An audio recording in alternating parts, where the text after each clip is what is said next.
Preng, kung narinig mo yung term na China room pero hindi mo alam kung anong ibig sabihin nun, ito ang pinakasimpleng explanation. Para ito sa mga taong hindi pa alam yung China room, ha?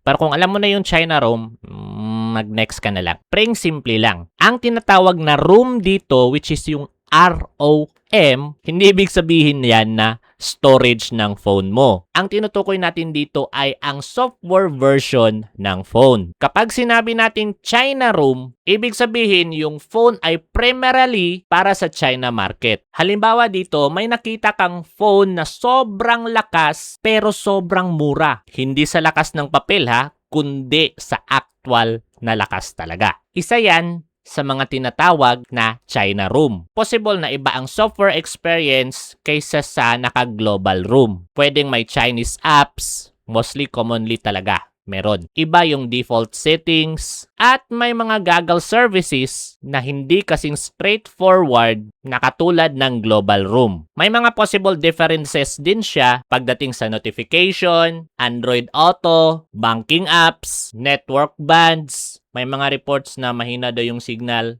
pero hindi sa lahat. At syempre yung software updates. May mga reports din na mas advanced sila at nauuna silang mag-update compared sa global room. Pero preng, ito yung pinaka-importante. Hindi ibig sabihin na pangit o fake na yung China room. Legit phone pa rin yan, mga preng. Ang difference, ibang market ang pinagkukunan ng software at configuration. Kaya kung baguhan ka at ayaw mo ng hassle, mag-global room ka. Diyan ang mas safe at syempre mas convenient choice. Pero kung marunong ka sa mga imported phones at okay sa iyo yung mga possible setups, China room can offer very attractive phone at price. Real talk lang, mga preng, bago ka bumili ng mga China room phones, alamin mo muna kung ano yung mga limitations ng exact model. Kasi hindi lahat ng China room pare-pareho. Follow for more updates. Takits sa susunod na video.